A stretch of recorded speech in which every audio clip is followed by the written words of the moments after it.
You know, there's so much to talk to you about, David. I don't know where to start. At the So, beginning.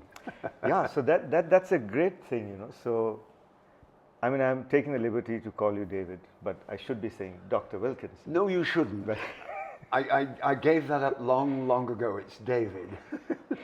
yeah, that's the UWC way of doing things with the first name. So, I really don't know where to start, David, because there's just so much that I always wanted to know about you, and we wanted to know as a movement about you. But first, welcome. Thank you. Welcome to Muki, the place where you really started life for many of us. Well, it's fantastic to be back. 16 years have gone, Wow. and the first impression is a wonderful vegetation on the hillside. It's gone from that bare hillside that we knew those years ago to this absolutely wonderful forest. Wow. It's fantastic. So, before I get there, so where did this all start from, David? Because you know we've not really understood as to how did you get into leadership, of course, but where did you start as teaching, or how did you know about the UWC? Where did this all come into us? I mean, I'm thankful for where it happened, because without that we wouldn't have had you. Yeah. So, It actually started by accident. I actually graduated and was doing research in physics back in the 1960s. wow. And I got involved in a rather nasty research project on developing the mathematics behind guided weapons systems. And I decided to give up. And I didn't know what to do. And so I thought, because in those days you didn't have to have a qualification in teaching to teach physics. So I thought, I'll try teaching physics. And I enjoyed it. Oh, this is where, but? This is way back in 1960s. And where? This was in Britain. In Britain, okay. Yeah. And I got a job as a young teacher in Kenya. Kenya was newly independent, and we were sent out to do two things. One, do your own teaching alongside young Kenyan teachers, to sort of do part teacher training and part teaching your own subject. And I got absolutely fascinated by teaching, and I thought, that's it. I want to make a career. So I went back to Leeds, and I did an NA in education. And I met there a man who said, have you heard of this funny educational qualification that's just started? This is 1972, called the IB. And I said, no, I've never heard of that. He said, well, it's very interesting. You should follow this. And so when I saw a job in 1975, when I finished my MA, for this really long-winded school in Singapore called the United World College of Southeast Asia. Interesting. I didn't know I this. thought, I'll apply for that, not knowing anything. I had absolutely no idea what UWC was about. I had no idea, other than what this lecturer had told me, that the IB was rather good. And so I applied, and I got the job, and it changed my entire life. I sort of learned on the job what the IB was about, and learned what UWC was about. And from there, I sort of progressively. So this was UWC, which campus? Because were there still two campuses at that No, time? there was one campus on Dover Road. So you went to Dover, Yeah, okay. and that was it.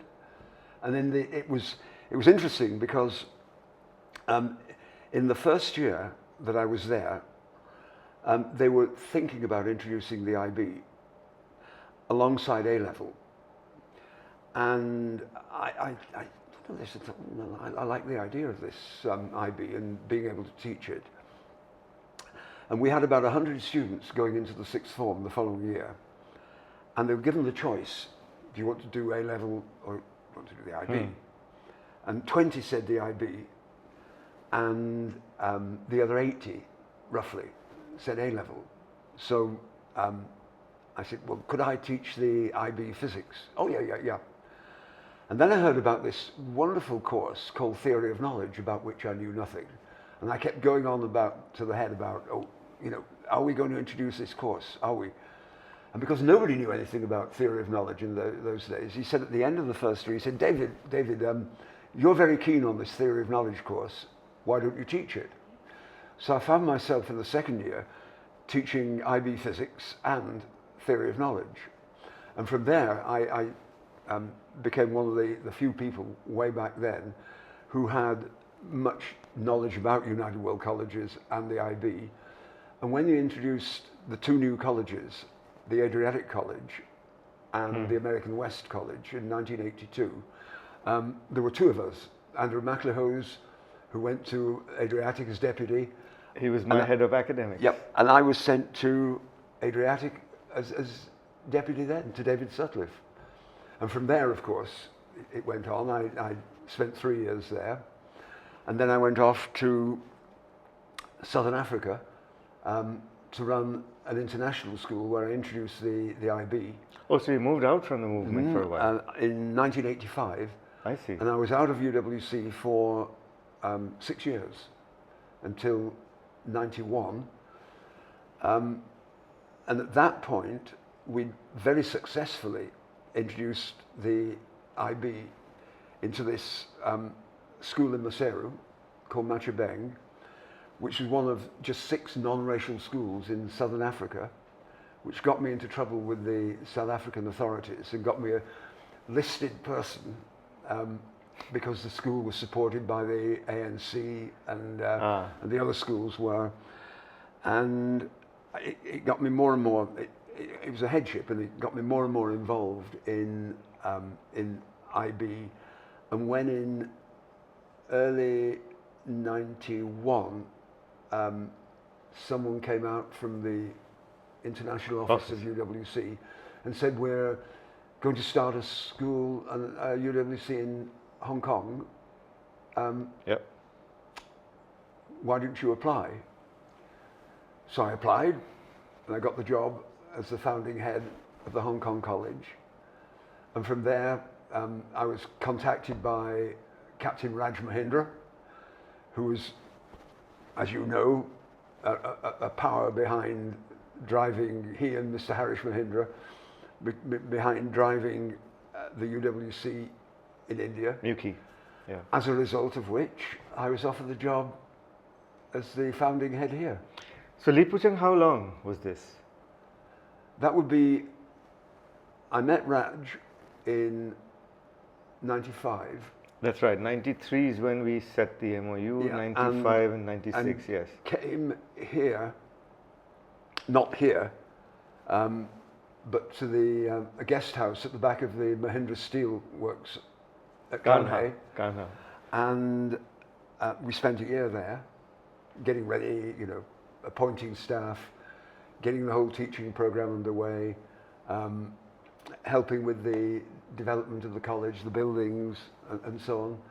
And we opened in 97. But we didn't open here because it wasn't ready. Of course, it's like buildings everywhere, they're never ready on time, as you well know, building now. And we opened in the Pride Hotel on the way into Pune. And for the first, I think it was 3 or 4 weeks, we lived in the Pride Hotel, came up here because the classrooms were ready in the MPA, AQ. in the AQ, and we'd come up in the morning, we'd teach during the day, and then we'd go back at night.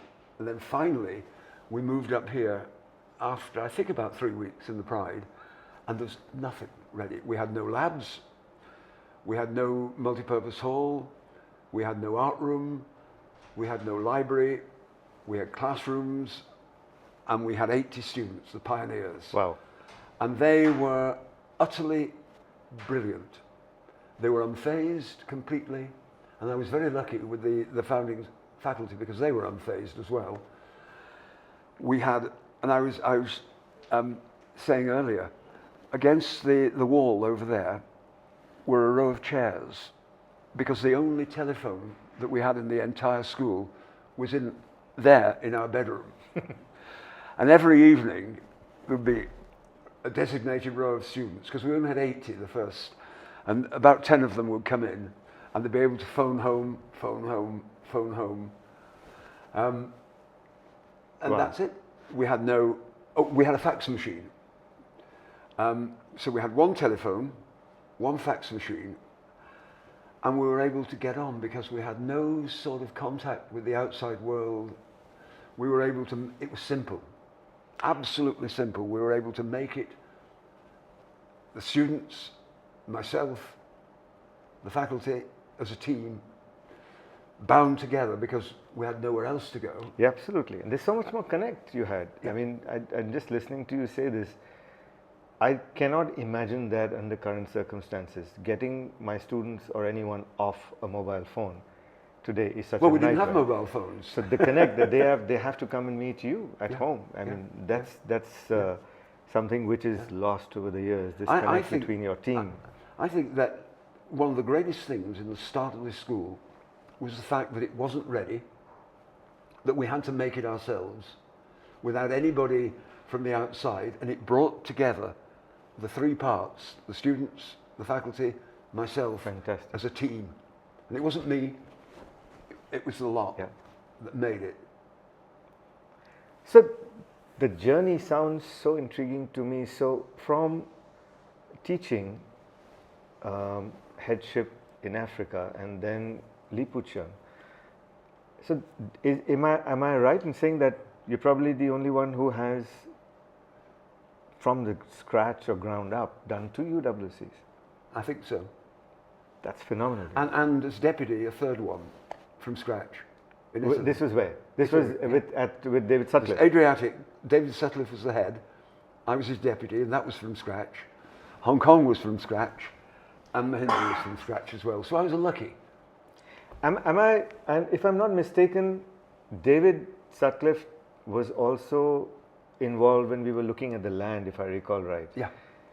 So it was because I got very confused at that time. There were 2 Davids suddenly in my life, and we were trying to see. So I owed David Sutcliffe an awful lot, because as his deputy, he taught me what UWC was about, and to run it. how to run it, what mattered, what the educational experience was, the fact that it wasn't a factory for passing the IB, that it was a broad education, the purpose of which was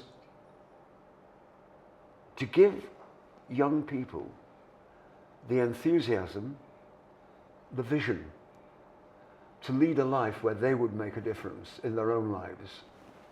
So I have to share with you this. When in 2022, when I came in to take Muki into a different path, at the council's head meeting that we had in Atlantic that year, there was a film which was showed to us, and there was a talk, and there was special mention of the 2 pillars of the movement.